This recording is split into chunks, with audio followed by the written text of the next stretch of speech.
Morning student. तो बेटा हम कर रहे हैं प्रैक्टिस जर्नल एंट्रीज की। तो आज हमारी जो जर्नल एंट्री है वो कौन सी है?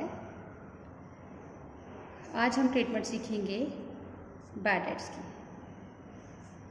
बैड डेट्स हमारे होते क्या है? पहले तो हमें ये पता होना चाहिए कि बैड डेट्स हमने बेटा टर्मिनोलॉजी में पढ़ा था कि जो पैसा हमारा, जिस पर्सन ने हमें पैसा देना वो पैसा हमें नहीं मिल पाता किसी कारण से, हमारे वो बैड डेट्स कहलाते हैं। ठीक है, तो इसकी एंट्री क्या बनती है? जैसे इसकी मैं साथ में एग्जांपल भी दे देती हूँ। हमारी जो बन जाती है एंट्रीज की, बैड डेट्स अकाउंट डेबिट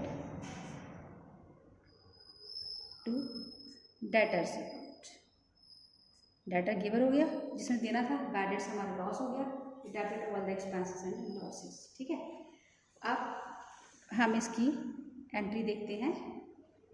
ये तो क्या सिंपल। अब हम इसकी एंट्री देखते हैं।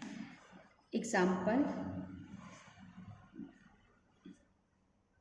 Received rupees 10,000 from Atul out of 20,000 due to insolvency. ये मैंने टर्म पहले बताई हुई है। इंसॉल्वेंसी के कारण हमें जो 10,000 मिल रहा है। तो एंट्री क्या बन जाएगी? हमारे पास कैश आ रहा है, तो हमारे पास जो कैश आ रहा है वो कितना आ रहा है? 10,000।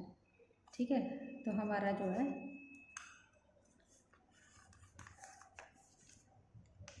एंट्री बन गई cash account debit to Atul, debtor हो गया। और बैड डेट्स जो है यार ऊपर हमने किया डेबिट होते हैं, बैड डेट्स अकाउंट डेबिट, मतलब यहाँ पे आ गया 10,000, यहाँ पे भी 10,000 और इधर आ गया हमारा 20,000। ठीक है, नेक्स्ट है हमारी बैड डेट्स रिकवर्ड की ट्रीटमेंट। सेकंड हम लोग करेंगे बैड डेट्स रिकवर्ड। हमारा पैसा रिकवर हो गया जो हमने, अब ये जो बैड डेट्स था अतुल ने कुछ टाइम पीरियड के बाद हमें पैसा दे दिया। जब रिकवर हो गया तो हमारी बेटा लॉटरी रहती है किस्म की, हमें पैसा मिल गया तो हमारे पास आ रहा है कैश। तो एंट्री क्या बन गई?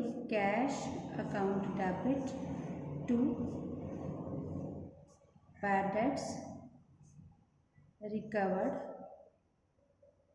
अकाउंट। ठीक है, यहाँ पे अमाउंट आ जाएगा।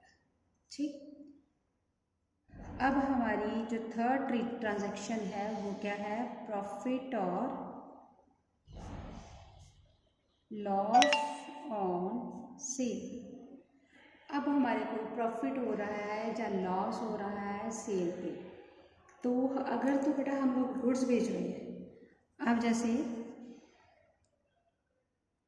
Goods of ₹10,000 sold at A profit of 1,000। हमने 10,000 की चीज़ें थी, 1,000 में प्रॉफिट कमा के बेच दी। तो इस केस में बेटा हमें सेपरेटली प्रॉफिट शो करने की ज़रूरत नहीं है। हमारे पास आ गया cash, cash account debit to sales account. तो कैश यहाँ पे क्या आ जाएगा हमारा? 11,000, इधर भी 11,000। अब हम बेच रहे हैं फर्नीचर वर्थ रुपीज़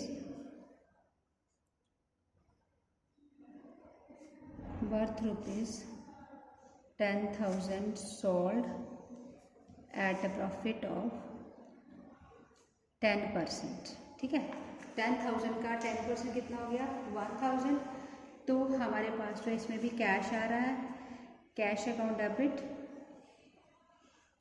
कितना कैश आएगा? 10,000 ये और 10% ये 11,000 आ गया।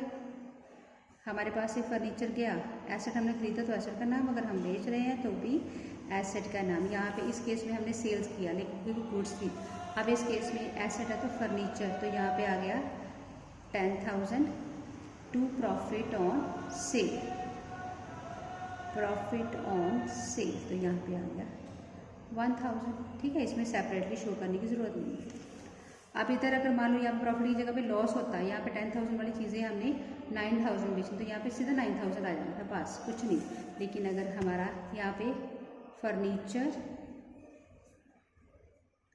ऑफ ₹10,000 सोल्ड फॉर 9,500, हमने 500 लॉस लेके बेचा, हमारे पास क्या आ गया, cash account debit, loss, profit हमारा क्रेडिट है तो लॉस हमारा क्या हो जाएगा, loss on sale account debit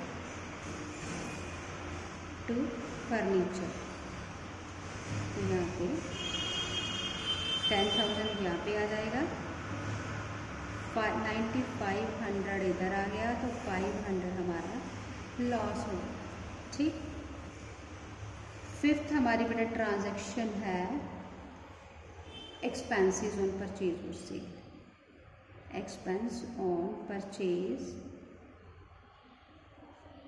और सेल, हमारे को एक्सपेंस हो रहा है, हमारा जो खर्चा है, हमने गुड्स बेची और खरीदी है, उस केस में हमारा एक्सपेंस कैसे आएगा, जैसे हमने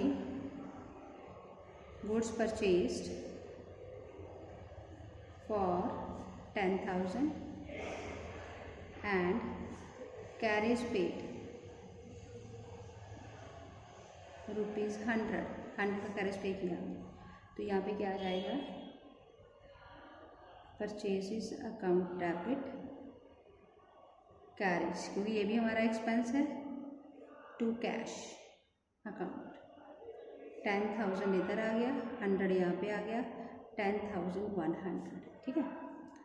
अब हम goods sold for ₹4,000 and commission paid ₹400। अब इसमें हमने कमीशन पे की, 400 रुपीज़ कमीशन पे की, तो इस केस में हमारी जो जर्नल एंट्री है वो क्या बनेगी, हमने गुड्स बेची 4,000 की, cash account debit to sales account, 4,000 इधर आ गया, 4,000 इधर आ गया। इस केस में हमारे पास कैश आ रहा है, जब हम कमीशन पे करेंगे तो वो हमारे पास से जाएगा, तो कमीशन हमारा क्या हो गया, एक्सपेंस, ये सेल हमारा रेवेन्यू था इसलिए क्रेडिट होगा, कमीशन हमारा क्या हो गया, commission account debit to cash account, तो कमीशन हमारा क्या है 400, हम इसको क्रेडिट कर देंगे, ठीक है। उसके बाद है बेटा हमारा जो फिफ्थ केस है, लोन टेकन, हमने लोन लिया तो हमारे पास क्या आ गया, cash, cash account debit, giver कौन हो गया, जिस पर्सन से हमने लोन लिया, suppose loan taken from Amita, ठीक है, तो to loan from Amita account, okay. हमारे पास कैश आ रहा है, ये बस अमिता गिवर है, बट हमारा लोन तो ये लायबिलिटी बन गई, तो लायबिलिटी ऑलवेज क्रेडिट। उसके बाद इसका ए पार्ट हो गया, अब बी पार्ट जो है लोन एडवांस्ड, हमने लोन एडवांस दिया मतलब हमारे पास से कैश किया, तो लोन टू, मान लो हमने लोन दिया अंकुश को, मोहन, सोन, किसी पर्सन को भी, लोन टू ABC, कोई भी पर्सन हो गया, हमारे पास से कैश किया तो टू कैश अकाउंट, ठीक है। तो यहाँ पे अमाउंट आ जाएगा, ये लोन फ्रॉम है और ये लोन टू, ठीक।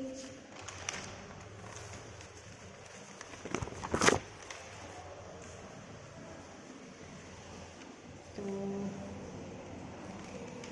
एक बार फिर से हम इसको रिपीट करते हैं। आज बेटा हमने किया बैड डेट्स की एंट्री।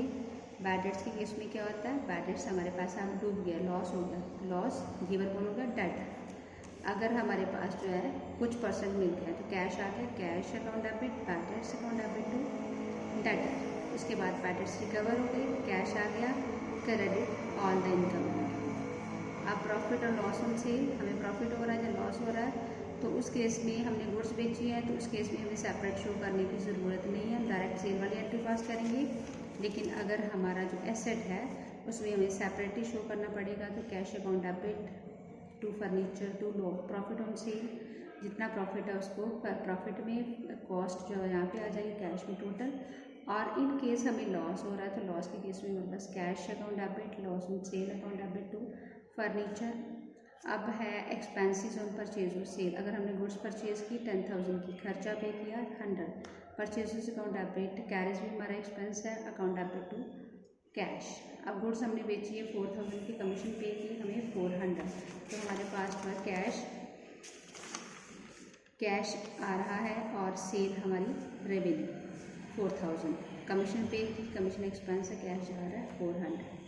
अब हमने लोन लिया, लोन हमारे पास आ गया, कैश आ गया, लोन फ्रॉम, हमने लोन दिया, लोन टू कैश गया टू कैश अकाउंट, ठीक है।